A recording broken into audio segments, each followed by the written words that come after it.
We're almost halfway through 2025.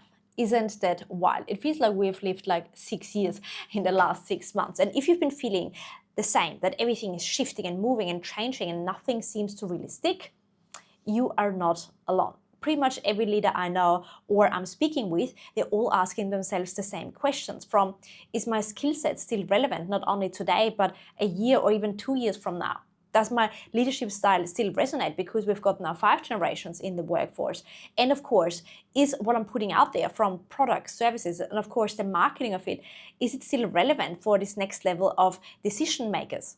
And at the same time, we are also navigating a lot from decision fatigue thanks to one too many pivots over the last few years to content overload thanks to ChatGPT and co, and of course also the pressure to do more with usually less, and the list goes on and on. So if your playbook feels a bit off, if whatever used to work and what got you to the results and what landed you to build those relationships and simply what worked following your playbook doesn't quite feel enough anymore, whilst at the same time you see that others with half-baked ideas, they just go viral, whilst your expertise seems to fly under the radar, you are not imagining it, because the rules are not just changing, they literally have changed already, and they have changed fast. We are not in a playbook era anymore. We've entered what I call the pattern recognition era, because whatever worked last year, last quarter, or sometimes even last week doesn't necessarily fly anymore today and tomorrow. But at the same time, whatever was kind of frowned upon could be your competitive edge. So if you've been feeling a little bit out of sync, trust me when I say it's not you, it is the playfield. In this episode, I'll break down the 14 authority moves that actually work in 2025 and as we enter 2026. So let's dive in. Okay, so I kind of ghosted my own podcast. No drama, no burnout, just lots going on. So where to even start? A few weeks ago, we got our second dog, a rescue dog called Hansi, and we are absolutely in love. Now, with that said, it still required quite a bit of time, attention, and energy, because in week 3, he started to howl and bark when nobody was at home. What didn't help the situation was that Don, my partner, went away to Europe for 3 weeks, babysitting his parents. So I literally had to juggle everything myself. The 2 dogs that still had a few rah-rahs every now and then and went after each other, to constantly wanting to go out, to me not being able to go to the gym, shop, have meetings and so forth for 3 weeks. So that was quite intense. At the same time, I was also writing book number 2. Now I backspaced 22,000 words because this first draft that I had just didn't feel right. And then it took me like 3 attempts and 3 pivots until I actually landed at the direction where I'm right now, and it feels good and I'm writing, and that's good. Having said that, there's a lot of cognitive load. It's just been very full on to think about that, because when you write a book, you also need to develop frameworks. You need to design graphics. You need to think how this book will actually come to life. So that required a lot of heavy lifting, mental heavy lifting. And at the same time, there's also normal work going on with the different engagements and assignments that we've had, from cultural assessments that we do quite a bit to, of course, the executive brain strategy days that still require me to put a lot of energy and thought toward that person. And we also design an internal comms strategy and develop the content for it. And it's very technical. So it does require a lot of mental energy. And then in the middle of all of that, somewhere, I thought, hang on, where am I even going? And what am I even doing here? Because it was just so noisy, not just online, but also in my head, because there were just so many things going on. At the same time, I'm also preparing for upcoming keynotes and workshops. And plug, there are 2 that I really want to recommend you to jump onto, because they are completely free. The first one is the Influence Summit, where I'm talking about how you can actually stand out with your signature framework, and especially in the age of AI, having your proprietary IP is exactly what makes you stand out. So I'll put the link in the show note for that. And then the second event is the L&D Summit. If you are in any shape or form an learning and development professional and or are interested in that industry, certainly come, because I'm talking about how you can establish yourself as the go-to using personal branding. So again, I put the link in the show note. Both of the events are completely free, so I hope you can make it and use this opportunity to learn. With that said, there is just a lot going on, as you see. And this is why I thought I don't want to just add more noise to this very noisy world. I don't want to just add content for the sake of it. And also wanted to rethink, is this consistency still relevant? Because as I'm also now in the midst of the research for my second book, which is about the trust multiplier, the trust playbook, basically how you multiply trust, and it goes in different levels. I'm explaining more on that concept very shortly, but what I came to realize is that the way how we influence, the way how we build authority, the way how we build our presence is shifting because people are over just more content. They don't want to see another M-dash and emoji heavy post. So this is where I thought I don't want to add noise for the sake of it, and I want to rethink how I actually want to show up. What does my new consistency and my content cadence and my content theme and topic actually look like? Now, funny enough, it was literally the time when I also said I commit to YouTube. Obviously, that didn't happen as much, but having said that, I used the last couple of videos as my playground. I tweaked the thumbnails, I worked more on the headlines. I just simply want to build my own skill. And this is also what I thought with the podcast. Like, why should I stop? If one person listens, if nobody listens, if 100 people listen, it's still the same thing. It's my playground to develop a skill. And given that speaking is my livelihood for one or another reason, I'm coaching, I do keynotes, I do corporate training, isn't that the perfect opportunity to actually hone in on that skill even more so, especially when communication, literally in any shape or form, is one of the top skills that anyone can have in this AI-heavy world. That brings me back to today's topic.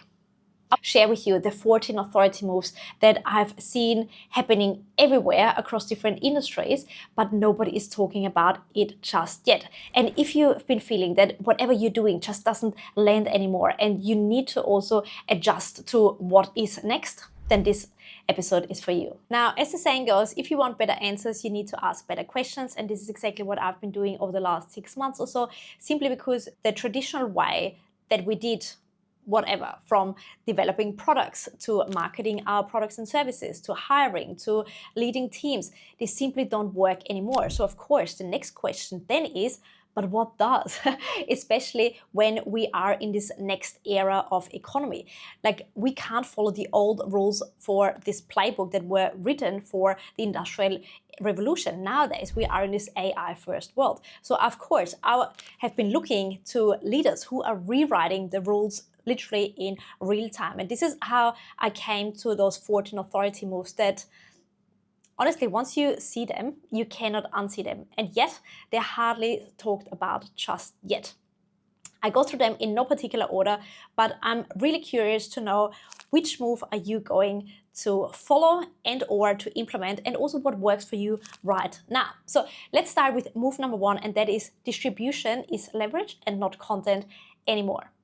Now, for years, we've been told, create content, show up consistently, add value.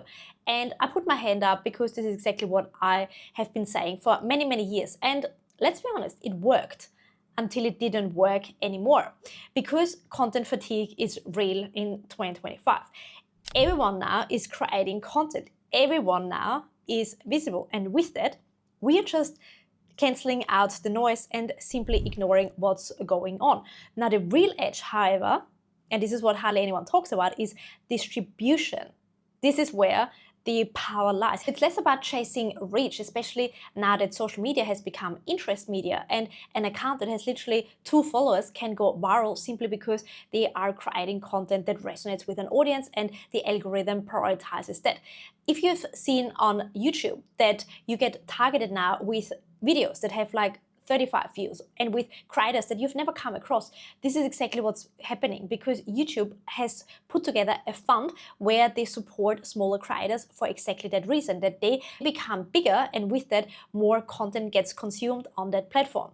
Very smart. So again, coming back to this first shift, it's all about distribution. It's all about who sees your content and not so much you chasing the reach.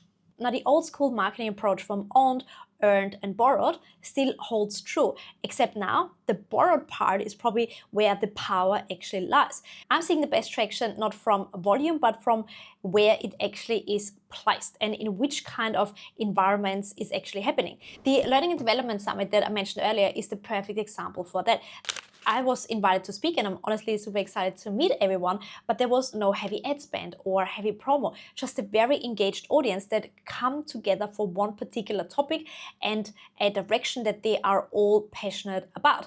Now, within 18 hours of announcing, I had 76 registrations, and now a few days later, we are sitting already at 118, and I'm sure the numbers still, especially if you're watching this video, you need to make sure that you register for that summit because it's going to be next level amazing.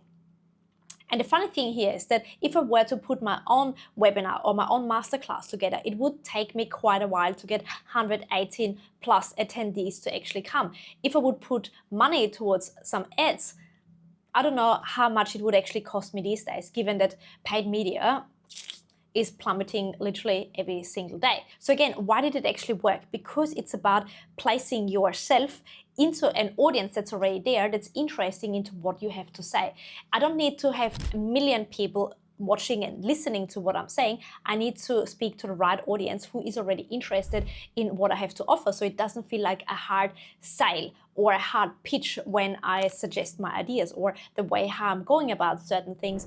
We are already on the same, and it just resonates. It just feels easy. So instead of just posting and hoping for the best, I'm contributing to very targeted audiences that share already a common interest. So the executive move for you is stop building an audience from scratch, especially in 2025. It is very, very hard. Start placing your ideas to audiences and communities that are already interested in what you stand for and, of course, what you have to say. Partner with people who already have the people that you want to speak to. Moving on to the next shift, and that is private proof beats public performance. Now, an interesting shift that I've been seeing for a while now, but I couldn't quite put the dots together, is that we're moving away from private to what I call public-private. Now, what do I mean? It's less about mainstream social that everyone is posting on TikTok and Instagram and Facebook and so forth, but more in closed online groups. Think WhatsApp groups. I'm in a million. Private Slack channels, and of course also invite-only Telegrams. I'm in a couple of them and I love them. So it's not fully private like a one-on-one call, but it's not fully public either. It's this in-between space. So it's semi-visible, but very intentional. People curate an audience around a certain topic or interest. Now, what's really fascinating is that even mass market brands are jumping into that. Shine, Timo, they're all promoting that they are now on WhatsApp. To be honest, I'm actually not quite sure what the strategy behind that is. If you know, let me know. But when you see that many players moving in that direction to those closed channels, this is something that you want to pay attention to. Iman Getty, for example, I've been following him for a little while. He's a 20-something-year-old millionaire who has figured it out in many, many ways. I'm fascinated how he uses content, and whether you like him or not, it doesn't matter. He has built an empire based on content, based on documenting his journey. Learning skills like videography, communication skills, copywriting, and so forth. Now, he just hosted a full-blown online challenge in a closed WhatsApp group. No funnels, no platform, just pure access. Now, why does it matter? Because attention might be captured in public, but it's converted in private. People can ask questions, they share a same context, and people decide in spaces that feel more controlled and more direct. So, what is the executive observation / move here? It is that the most valuable influence doesn't necessarily happen on feeds anymore. It's happening in smaller, more curated environments where people feel safe to act. This is where conversations lead to credibility, and credibility leads to opportunity. Moving on to our next shift, and that is test in live, publish later. What do I mean with that?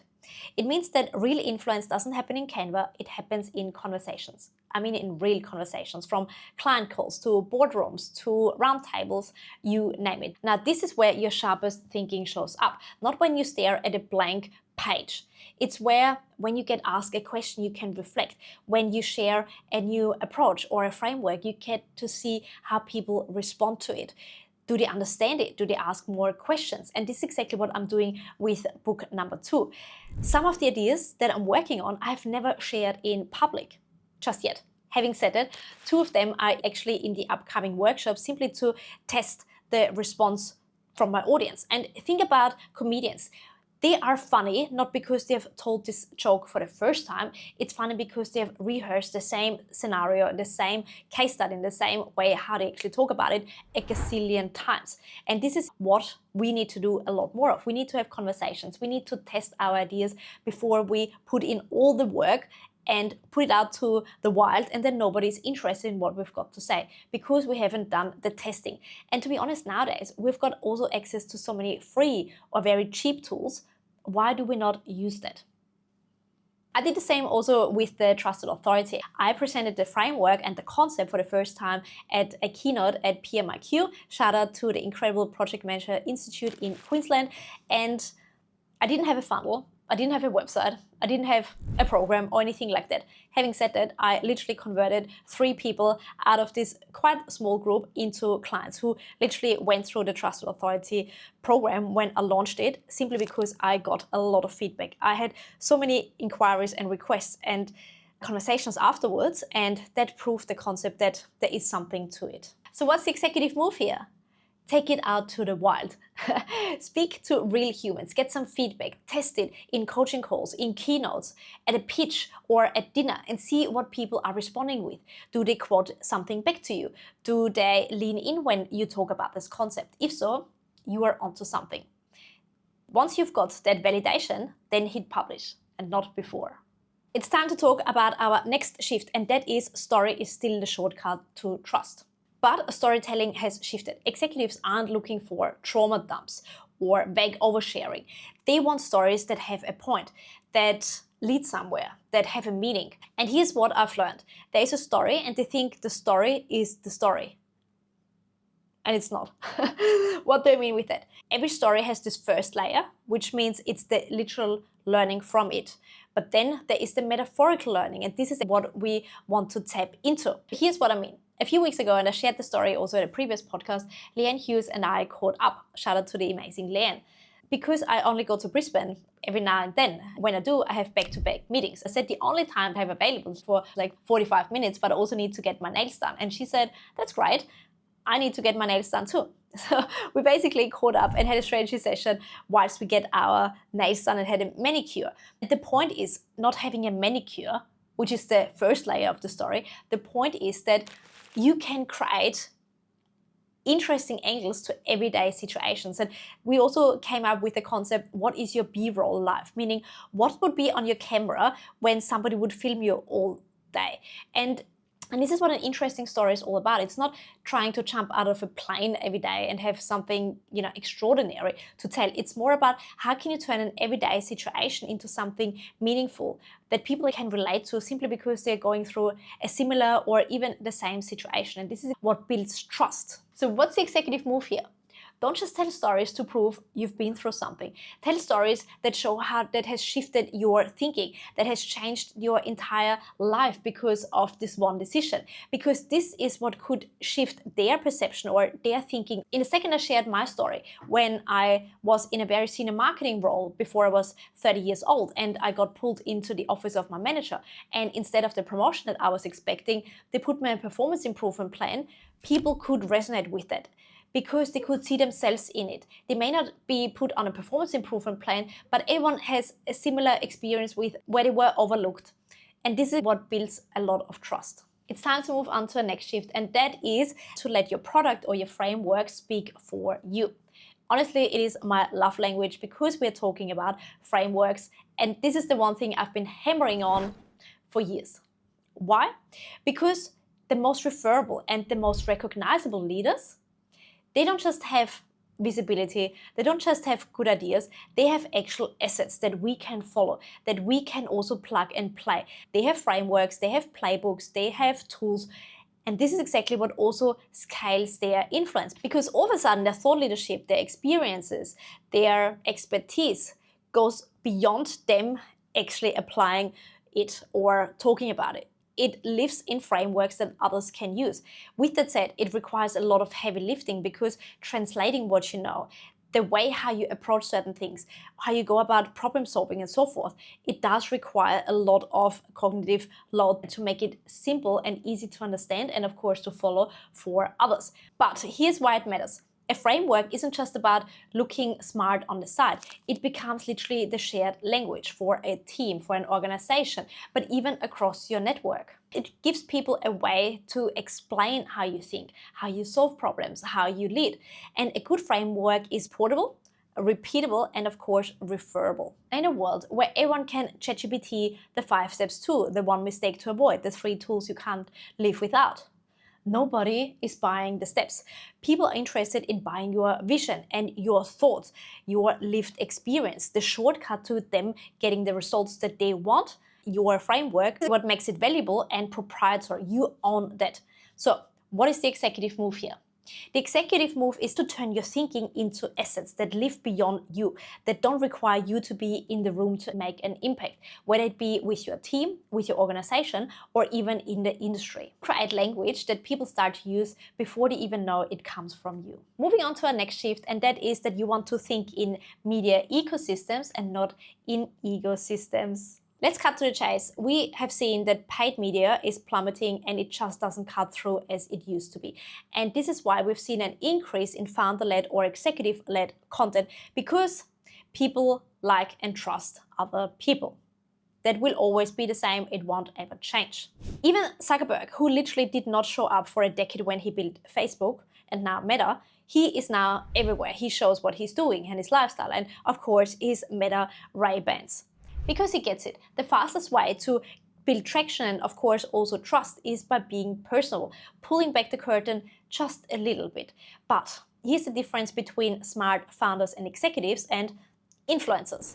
They are not posting for content's sake and for attention. They are using it as a catalyst. They are building an ecosystem around their ideas. Google's 7-11-4 rule shows that nowadays, on average, it takes 7 hours of content consumption across 11 different touchpoints and 4 different platforms before anyone is ready to buy. And there's a lot of back and forth going on between being aware of a product or service or a person to actually convert. It's called the messy middle. What does it mean?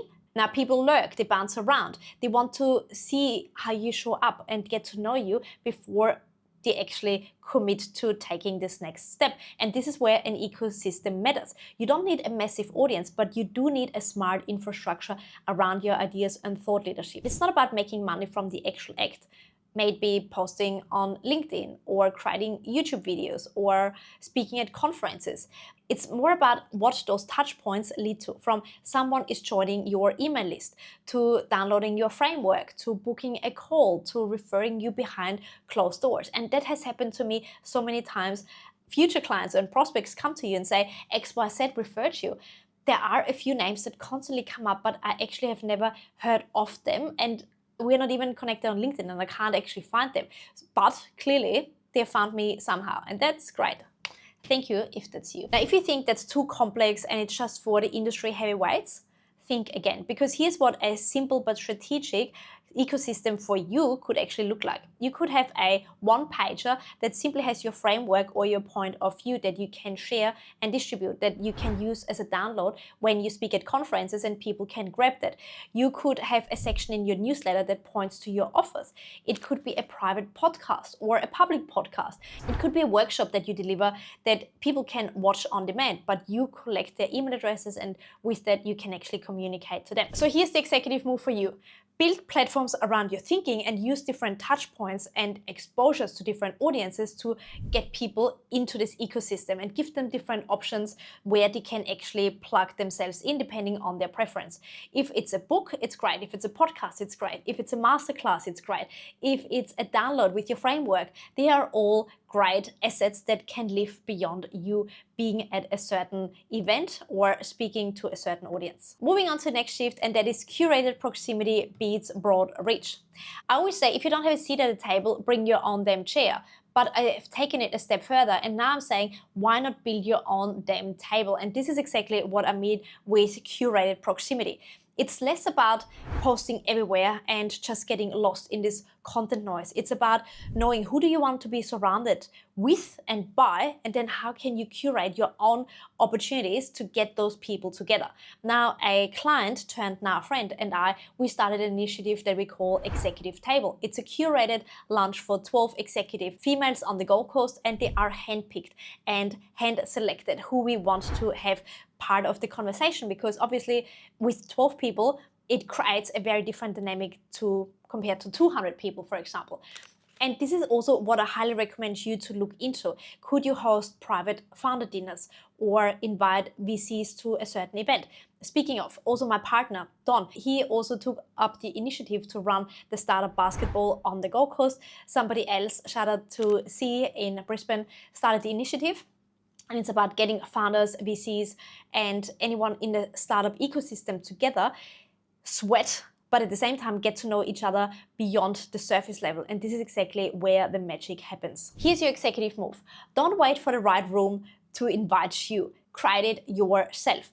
Curate high-level conversations that can't happen in comments. This is how your ideas spread without you posting every day. Moving on to the next shift, and that is document your thinking and don't just create content.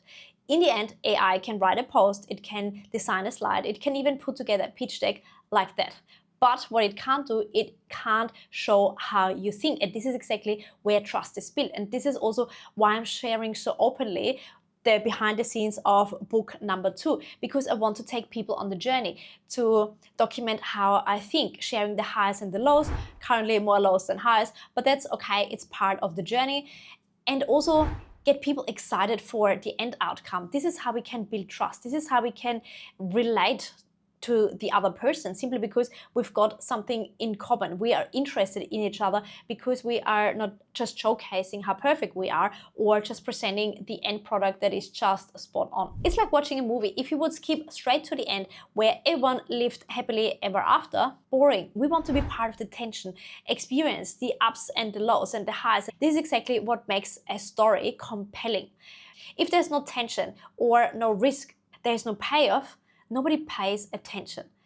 And this is exactly what your audience also wants. They don't just want to see you succeed. They want to see how you struggle, the learnings, how you changed your thinking. And this is what builds trust. So here's your executive move. Show how you think, not just what you do. Share your decision frameworks. Why this and not that?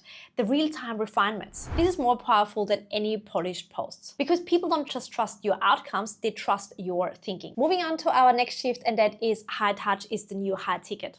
Why? Because everything is automated. The emails, the DMs, even the personalized videos. And because of that, real human effort actually stands out. I even predict that it's also less about sending more messages, it's about making fewer moments count. It could be a 60-second voice note where you even rumble on a little bit. And, brownie points if you mention a name because you can't copy and paste it.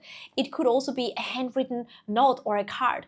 Like all of my coaching clients have always received a handwritten card when they joined the program. It could be a quick loom with feedback on progress. This is what creates high touch and with that high trust. And it's not about doing more, it's about doing what nobody else bothers to do because it can't be scaled as such. But this is what scales for you. So here's your executive move. Identify 5 to 10 relationships that matter for your strategic future. It could be clients, it could be referrals, it could be collaborators, it could be advocates. And then map one high touch action per quarter per person.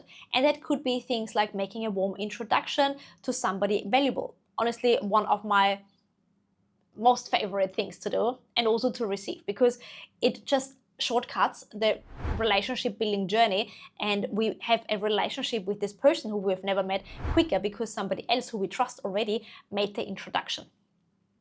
Another one could be to send a quick behind the scenes update or an exclusive interview. It could also be to drop a voice note or a WhatsApp message, simply to say, hello, I've been thinking about you. What are you up to? This is what I've been doing. And of course, it could be you inviting them for something off the grid. Now, once a quarter, my friends Leanne Hughes and Mike Nahas and myself, we get together and we strategize and we rip our ideas apart and we give each other honest feedback. And honestly, those kind of conversations, you cannot Google them. You can't fake these kind of insights and also this rawness.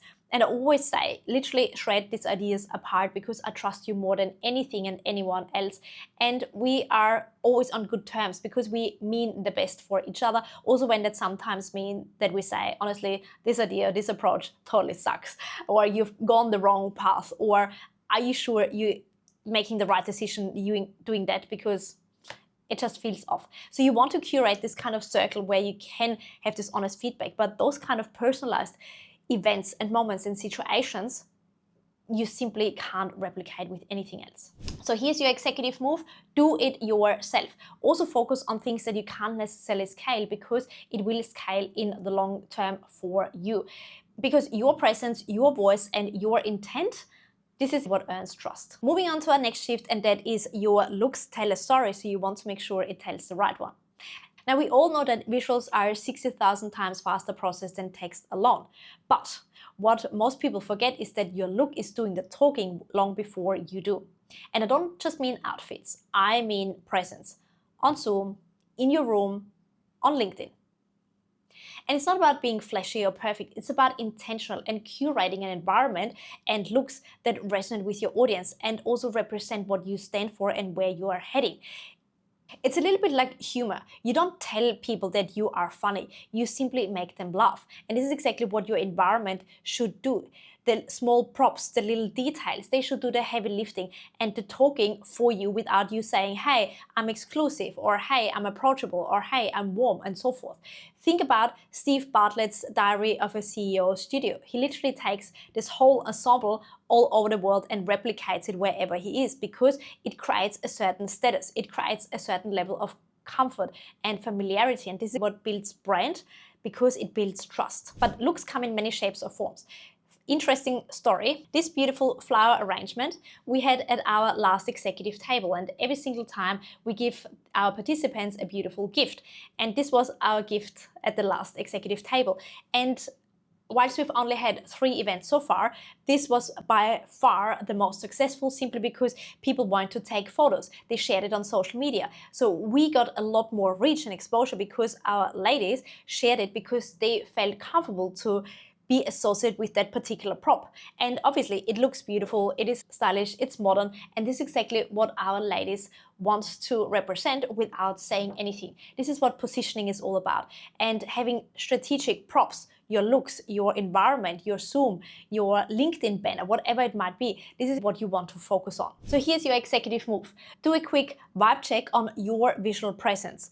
Your Zoom background, your slide design, your wardrobe, your pitch deck, your media kit. What are they saying without you saying a thing? And do they do the heavy lifting for you to represent you when you are not in the room or on Zoom? Moving on to the next shift, and that is to be a curator of meaning and not just a share of information. Now, everyone is posting the same noise, more facts, more links, more slides. But what really cut through is context. Because AI can summarize, Google can give you all the data. People need inspiration, and that comes from meaning and context for the content. I always say content without the context is spam, and it just falls flat. The best leaders, they don't just pass on information, they filter it. They translate what that information actually means to the audience they present it to. And this is also the core concept of the trusted authority. How can you be a translator of your knowledge in a way that resonates with your audience? Because again, this is what builds trust. You're not trying to be better than anyone else or showing how good you are or how smart you are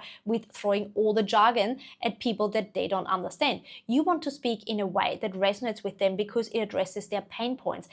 They feel seen, they feel understood, and this is exactly what builds trust. So you don't just report on trends or the news or the changes, you want to take it a step further and explain what that actually means to your audience. This is exactly your job as the trusted authority, to translate what you know in a way that resonates with your audience, especially when you don't have your technical background or expertise. Especially nowadays where information is free, meaning becomes the premium. And this is how you move from content creator or even distributor to a voice that people rely on, because you are able to speak in their language and able to translate what is actually happening in a way that resonates with them, and of course what it means to them. So here's your executive move. Stop sharing headlines. Start sharing takeaways. Give people the so what answer. Help them filter, prioritize, and of course act. Moving on to our next shift, and that is to make your message repeatable. There's a big difference between being visible and being unforgettable. The ones we remember, they give us language. They coin phrases, they share frameworks, they don't just share insights, they share sound bites. And when your words, your sound bites show up in team meetings, on pitch decks, in industry conversations, you know you are onto something. And no, it's not theft, it's actually influence, because people are leveraging your sound bites and what you're saying because they could remember it. And usually they also attribute it to you. And this is how you can curate and create the economy of one, because nobody can compete with you. This is also what I teach inside the Authority Content Hub, which is part of the Trusted Authority program. How can you develop your own content IP? Because this is what sets you apart. It's not just what you say, it's how you say it so it sticks. Think about some of the sound bites you know and probably also constantly repeat. For example, Anne Handley always says, write like you talk and then cut 50%. Or when you're confused, you lose. Donald Miller. You want one big idea, one sticky phrase. Here's your executive move. Don't just share insights. Name it, repeat it, and turn it into language that people want to repeat. Moving on to our next shift, and that is reputation hedging.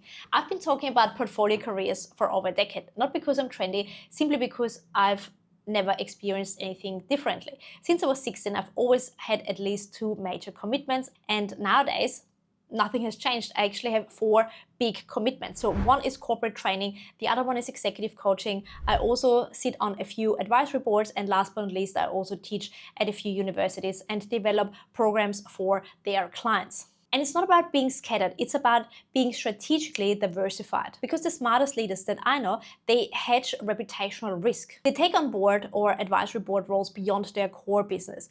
They invest in or mentor across adjacent industries. They share ideas that aren't tied in with their job title. Why? Because when your reputation is not attached to a single identity, it becomes a lot more resilient and adaptable and also scalable. So here's your executive move. Make sure that your name holds weight beyond your business card. This is how you future-proof your authority. So when the market shifts, you don't have to. And this leads me into the last authority move, and that is influence by association, not by assertion. Let's be real, trust travels. And especially now where paid media is getting less and less effective, another way how you can build your influence and also your authority status is by partnering with people, brands, and companies who are already trusted with your target audience. And it might be that you speak at conferences that is seen already as very reputable. So for example, recently I hosted the launch of the AI Hub on the Gold Coast, and it was a sold out event, which was great with 127 attendees, whereas usually they've got 6 or 10. Having said that, it's not a massive audience either, but it is the right audience. And because there were investors and people who are already at the forefront of technology and innovation, it is simply brand building by association, because they already have the trust, and the audience, again, that we spoke about earlier, simply associating with them by speaking, by being on a panel, by talking about them on social media is one way how you can actually build trust. Here's your executive move. Audit your current visibility. Who are you standing next to? Who are you associated with? Have you got people that refer you to your ideal decision maker, and vice versa? And remember, the most strategic exposure doesn't always happen in public. Often it's behind closed doors or within small communities. Okay, so I understand this was a lot. And if you've been thinking, I love it, but I've been off the grid, I've not been visible at all, where do I even start? Start here with your story. Don't start from scratch, start from what's already true to you and build from there. Borrow trust, plug yourself into audiences and communities that are relevant to you and that are interested in your message and what you have to say. And of course, also show up in one format. May it be a podcast, may it be a panel, may it be email, whatever floats your boat. And then only amplify what actually earns traction. And no, it doesn't need to be in public straight away. In fact, most of my clients are working on building influence and also authority and presence within the organization, but beyond their current level. And this is exactly where you might want to start. Instead of just saying it's all too much, pick one strategy, one tactic, one platform, one activity that you actually want to execute, and then build confidence because you get some traction, you get some results, you get some insights, and then iterate from there. As we know, everything works when you make it work. And I cannot wait to see how you turn those authority moves into action.